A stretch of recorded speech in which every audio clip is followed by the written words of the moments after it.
Halo sahabat cerita mulu. Kali ini kita akan bercerita tentang Abu Nawas. Judulnya adalah Lolos dari Maut, Abu Nawas mengolah ladang dari dalam penjara. Nonton sampai habis ya ceritanya, karena di akhir cerita kita akan menjelaskan pelajaran apa yang bisa kita ambil dari cerita ini. Dan jangan lupa subscribe channel ini ya, agar channel ini bisa terus upload video-video yang bermanfaat. Karena dianggap hampir membunuh Baginda, maka Abu Nawas mendapat celaka. Dengan kekuasaan yang absolut, Baginda memerintahkan prajurit-prajuritnya langsung menangkap dan menyeret Abu Nawas untuk dijebloskan ke penjara. Waktu itu, Abu Nawas sedang bekerja di ladang karena musim tanam kentang akan tiba.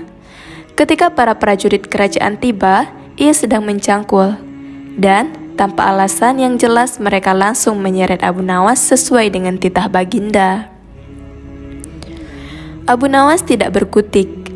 Kini ia mendekam di dalam penjara.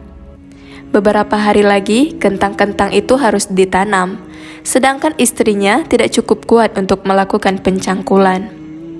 Abu Nawas tahu bahwa tetangga-tetangganya tidak akan bersedia membantu istrinya sebab mereka juga sibuk dengan pekerjaan mereka masing-masing. Tidak ada yang bisa dilakukan di dalam penjara kecuali mencari jalan keluar. Seperti biasa, Abu Nawas tidak bisa tidur dan tidak enak makan. Ia hanya makan sedikit. Sudah 2 hari ia meringkuk di dalam penjara. Wajahnya murung. Hari ketiga, Abu Nawas memanggil seorang pengawal. "Bisakah aku minta tolong kepadamu?" kata Abu Nawas membuka pembicaraan. "Apa itu?" kata pengawal itu tanpa gairah. "Aku ingin pinjam pensil dan selembar kertas. Aku ingin menulis surat untuk istriku. Aku harus menyampaikan sebuah rahasia penting yang hanya boleh diketahui oleh istriku saja." Pengawal itu berpikir sejenak, lalu pergi meninggalkan Abu Nawas. Ternyata pengawal itu menghadap Baginda Raja untuk melapor. Mendengar laporan dari pengawal, Baginda segera menyediakan apa yang diminta Abu Nawas. Di dalam hatinya, Baginda bergumam, mungkin kali ini ia bisa mengalahkan Abu Nawas. Kemudian, Abu Nawas menulis surat yang berbunyi, "Wahai istriku, janganlah engkau sekali-kali menggali ladang kita, karena aku menyembunyikan harta karun dan senjata di situ. Dan tolong jangan bercerita kepada siapapun." Tentu saja surat itu dibaca oleh Baginda, karena beliau ingin tahu apa sebenarnya rahasia Abu Nawas. Setelah membaca surat itu, Baginda merasa puas dan langsung memerintahkan beberapa pekerja istana untuk menggali ladang Abu Nawas. Dengan peralatan yang dibutuhkan, mereka berangkat dan langsung menggali ladang Abu Nawas. Istri Abu Nawas merasa heran. Mungkinkah suaminya minta tolong pada mereka? Pertanyaan itu tidak terjawab karena mereka kembali ke istana tanpa pamit. Mereka hanya menyerahkan surat Abu Nawas kepada istrinya. 5 hari kemudian, Abu Nawas menerima surat dari istrinya. Surat itu berbunyi, "Mungkin suratmu dibaca sebelum diserahkan kepadaku, karena beberapa pekerja istana datang ke sini 2 hari yang lalu. Mereka menggali seluruh ladang kita. Lalu, apa yang harus kukerjakan sekarang?" Rupanya, istri Abu Nawas belum mengerti muslihat suaminya. Tetapi, dengan bijaksana, Abu Nawas membalas, "Sekarang, engkau bisa menanam kentang di ladang tanpa harus menggali, wahai istriku." Kali ini, Baginda tidak bersedia membaca surat Abu Nawas lagi. Baginda makin mengakui keluarbiasaan akal Abu Nawas. Bahkan, di dalam penjara pun Abu Nawas masih bisa melakukan pencangkulan. Abu Nawas masih mengeram di penjara. Namun begitu, Abu Nawas masih bisa menyelesaikan pekerjaannya dengan memakai tangan orang lain. Baginda berpikir. Sejenak kemudian, beliau segera memerintahkan sipir penjara untuk membebaskan Abu Nawas. Baginda Raja tidak ingin menanggung risiko yang lebih buruk, karena akal Abu Nawas tidak bisa ditebak. Bahkan di dalam penjara pun Abu Nawas masih sanggup menyusahkan orang. Keputusan yang dibuat Baginda Raja untuk melepaskan Abu Nawas memang sangat tepat. Karena bila sampai Abu Nawas bertambah sakit hati, maka tidak mustahil kesusahan yang akan ditimbulkan akan semakin gawat. Kini, hidung Abu Nawas sudah bisa menghirup udara kebebasan di luar penjara. Istri Abu Nawas menyambut gembira kedatangan suami yang selama ini sangat dirindukan. Abu Nawas juga riang gembira, apalagi melihat tanaman kentangnya yang akan membuahkan hasil yang bisa dipetik dalam waktu dekat. Abu Nawas memang girang bukan kepalang, tetapi ia juga merasa gundah. Bagaimana Abu Nawas tidak merasa gundah gulana? Sebab Baginda sudah tidak lagi memakai perangkap untuk memenjarakan dirinya, tetapi Baginda Raja langsung memenjarakannya. Maka tidak mustahil bila suatu ketika nanti Baginda langsung menjatuhkan hukuman pancung. Abu Nawas yakin bahwa saat ini Baginda pasti sedang merencanakan sesuatu. Abu Nawas menyiapkan payung untuk menyambut hujan yang akan diciptakan Baginda Raja. Pada hari itu, Abu Nawas mengumumkan dirinya sebagai ahli nujum atau tukang ramal nasib. Sejak membuka praktik ramal-meramal nasib, Abu Nawas sering mendapat panggilan dari orang-orang terkenal. Kini, Abu Nawas tidak saja dikenal sebagai orang yang handal dalam menciptakan gelak tawa, tetapi juga sebagai ahli ramal yang jitu. Mendengar Abu Nawas mendadak menjadi ahli ramal, maka Baginda Raja Harun ar-Rasyid merasa khawatir. Baginda curiga, jangan-jangan Abu Nawas bisa membahayakan kerajaan. Maka, tanpa pikir panjang, Abu Nawas pun ditangkap. Abu Nawas sejak semula yakin Baginda Raja kali ini berniat akan menghabisi riwayatnya. Tetapi Abu Nawas tidak begitu merasa gentar. Mungkin Abu Nawas sudah mempersiapkan tameng.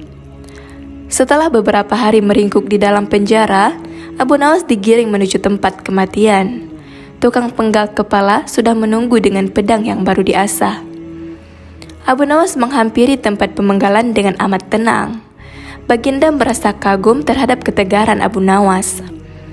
Tetapi Baginda juga bertanya-tanya dalam hatinya, mengapa Abu Nawas begitu tabah menghadapi detik-detik terakhir hidupnya.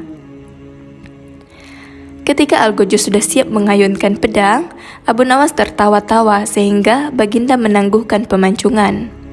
Beliau bertanya, "Wahai Abu Nawas, apakah engkau tidak merasa ngeri menghadapi pedang Algojo?"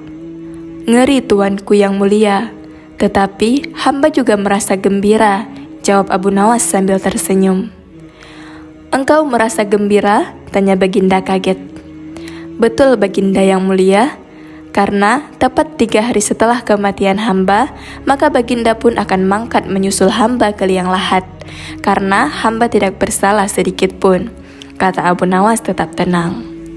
Baginda gemetar mendengar ucapan Abu Nawas, dan tentu saja hukuman pancung dibatalkan. Dan Abu Nawas pun digiring kembali ke penjara. Baginda memerintahkan agar Abu Nawas diperlakukan istimewa. Malahan, Baginda memerintahkan supaya Abu Nawas disuguhi hidangan yang enak-enak. Tetapi Abu Nawas tetap tidak kerasa tinggal di penjara. Abu Nawas berpesan dan setengah mengancam kepada penjaga penjara bahwa bila ia terus-menerus mendekam dalam penjara, ia bisa jatuh sakit atau meninggal. Baginda Raja terpaksa membebaskan Abu Nawas setelah mendengar penuturan penjaga penjara. Cita-cita atau obsesi menghukum Abu Nawas sebenarnya masih bergolak. Namun, Baginda merasa kehabisan akal untuk menjebak Abu Nawas. Seorang penasehat kerajaan kepercayaan Baginda Raja menyarankan agar Baginda memanggil seorang ilmuwan ulama yang berilmu tinggi untuk menandingi Abu Nawas. Pasti masih ada peluang untuk mencari kelemahan Abu Nawas. Menjebak pencuri harus dengan pencuri, dan ulama dengan ulama. Baginda menerima usul yang cemerlang itu dengan hati bulat. Setelah ulama yang berilmu tinggi berhasil ditemukan, maka Baginda Raja menanyakan cara terbaik mencerat Abu Nawas. Ulama itu memberitahu cara-cara yang paling jitu kepada Baginda Raja. Baginda Raja manggut-manggut setuju. Wajah Baginda tidak lagi murung. Apalagi ulama itu menegaskan bahwa ramalan Abu Nawas tentang takdir kematian Baginda Raja sama sekali tidak mempunyai dasar yang kuat. Tiada seorang pun manusia yang tahu kapan dan di bumi mana ia akan mati, apalagi tentang ajal orang lain. Ulama andalan Baginda Raja mulai mengadakan persiapan seperlunya untuk memberikan pukulan fatal bagi Abu Nawas.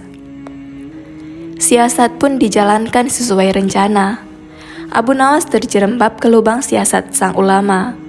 Abu Nawas melakukan kesalahan yang bisa menghantarnya ke tiang gantungan atau tempat pemancingan. Benarlah peribahasa yang berbunyi, sepandai-pandai tupai melompat, pasti suatu saat akan terpeleset. Kini, Abu Nawas benar-benar mati kutu. Sebentar lagi, ia akan dihukum mati karena jebakan sang ilmuwan ulama.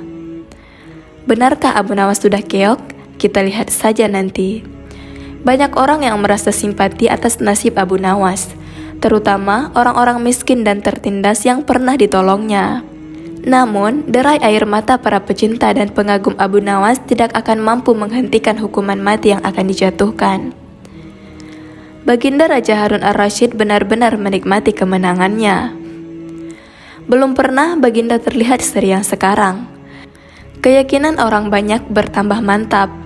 Hanya satu orang yang tetap tidak yakin bahwa hidup Abu Nawas akan berakhir setragis itu, yaitu istri Abu Nawas. Bukankah Allah Azza wa Jalla lebih dekat daripada urat leher? Tidak ada yang tidak mungkin bagi Allah yang maha gagah. Dan kematian adalah mutlak urusannya. Semakin dekat hukuman mati bagi Abu Nawas, orang banyak semakin resah. Tetapi bagi Abu Nawas malah sebaliknya. Semakin dekat hukuman bagi dirinya, semakin tegar hatinya. Baginda Raja tahu bahwa ketenangan yang ditampilkan Abu Nawas hanyalah merupakan bagian dari tipu dayanya. Tetapi Baginda Raja telah bersumpah pada diri sendiri bahwa beliau tidak akan terkecoh untuk kedua kalinya. Sebaliknya, Abu Nawas juga yakin selama nyawa masih melekat, maka harapan akan terus menyertainya. Tuhan tidak mungkin menciptakan alam semesta ini tanpa ditaburi harapan-harapan yang menjanjikan. Bahkan dalam keadaan yang bagaimanapun gawatnya. Keyakinan seperti inilah yang tidak dimiliki oleh Baginda Raja dan ulama itu. Seketika suasana menjadi hening. Sewaktu Baginda Raja memberi sambutan singkat tentang akan dilaksanakan hukuman mati atas diri terpidana mati Abu Nawas, kemudian tanpa memperpanjang waktu lagi, Baginda Raja menanyakan permintaan terakhir Abu Nawas. Dan permintaan inilah yang paling dinanti-nantikan Abu Nawas. Adakah permintaan yang terakhir? Tanya Baginda Raja. Ada, Paduka yang mulia, jawab Abu Nawas singkat. Sebutkan, kata Baginda. Sudilah kiranya hamba diperkenankan memilih hukuman mati yang hamba anggap cocok, wahai Baginda yang mulia, pinta Abu Nawas. Baiklah, kata Baginda menyetujui permintaan Abu Nawas. Paduka yang mulia, yang hamba pinta adalah bila pilihan hamba benar, hamba bersedia dihukum pancung. Tetapi jika pilihan hamba dianggap salah, maka hamba dihukum gantung saja, kata Abu Nawas memohon. Engkau memang orang yang aneh. Dalam saat-saat yang amat genting pun, engkau masih sempat bersenda gurau. Tetapi ketahuilah, bagiku segala tipu muslihatmu hari ini tidak akan bisa membawamu kemana-mana, kata Baginda sambil tertawa. Hamba tidak bersenda gurau, Paduka yang mulia, kata Abu Nawas bersungguh-sungguh. Baginda makin terpingkal-pingkal.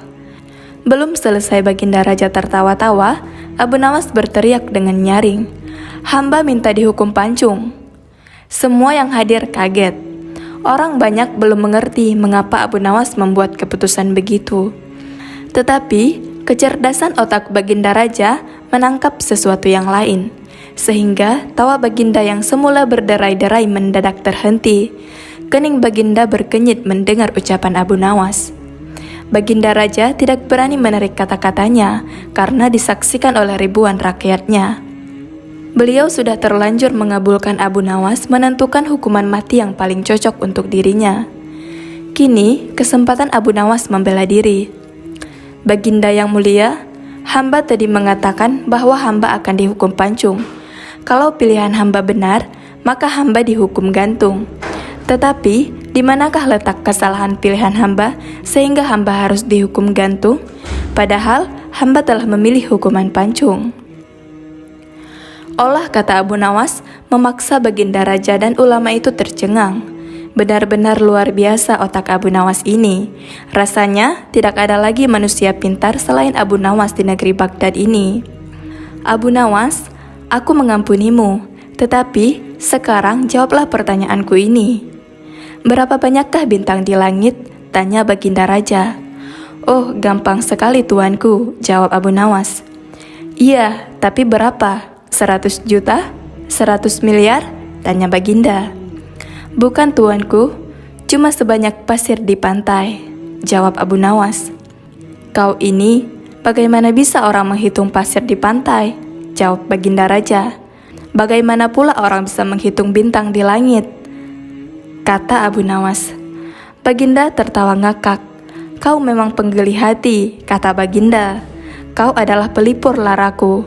Abu Nawas, mulai sekarang jangan segan-segan, sering-seringlah datang ke istanaku. Aku ingin selalu mendengar lelucon-leluconmu yang baru, kata Baginda. Siap Baginda, jawab Abu Nawas. Dari cerita ini dapat diambil pelajaran bahwa jika ajal belum menghampiri, maka tidak ada seorang pun yang bisa membunuh seseorang yang lain. Sesuatu yang bernyawa tidak akan mati melainkan dengan izin Allah, sebagai ketetapan yang telah ditentukan waktunya. Barang siapa menghendaki pahala dunia, niscaya kami berikan kepadanya pahala dunia itu. Dan barang siapa menghendaki pahala akhirat, kami berikan pula kepadanya pahala akhirat itu. Dan kami akan memberi balasan kepada orang-orang yang bersyukur. Al-Quran Surah Ali Imran ayat 145. Sedang tidak boleh bagi seorang muslim menghadapkan dirinya pada kerusakan dan tidak boleh melangkahkan kakinya pada kematian. Berbeda antara orang yang taat pada Allah sehingga kehendak Allah terjadi padanya, dengan orang yang menentang Allah kemudian lari dari ketetapannya. Ajal seorang hamba adalah takdir dan tidak dapat dielakkan, dan takdirnya telah ditentukan. Maka itu tidak ada yang didahulukan atas apapun yang Allah akhirkan, dan tidak ada yang diakhirkan perihal apapun yang Allah dahulukan. Allah Subhanahu wa Ta'ala berfirman, tiap-tiap umat mempunyai batas waktu, maka apabila telah datang waktunya, mereka tidak dapat mengundurkannya barang sesaat pun, dan tidak dapat pula memajukannya. Al-Quran Surah Al-A'raf ayat 34. Dan rezeki para hamba itu dijamin, maka tidak ada yang dapat menghalangi untuk sesuatu yang diberikan Allah, dan tidak ada yang dapat memberi apa yang Allah halangi. Sebagaimana diriwayatkan Abdullah bin Mas'ud berkata, Rasulullah Shallallahu Alaihi Wasallam bersabda, sungguh tidak ada satupun yang mendekatkan kalian ke surga dan menjauhkan kalian dari neraka kecuali aku telah memerintahkannya kepada kalian, dan tidak ada satupun yang mendekatkan kalian ke neraka dan menjauhkan kalian dari surga kecuali aku telah melarangnya atas kalian. Dan sungguh Ar-Ruhul Amin atau malaikat Jibril yang terpercaya telah menyampaikan kepadaku bahwa tidak akan mati satu jiwa sampai dia menyempurnakan rezekinya. Maka bertakwalah kepada Allah dan perbaguslah dalam mencari rezeki. Dan sekali-kali janganlah lambatnya rezeki menjadikan kalian mencarinya dengan bermaksiat kepada Allah. Karena sesungguhnya tidak akan diraih apa yang ada di sisi Allah kecuali dengan menaatinya. Hadis riwayat Al-Baihaqi.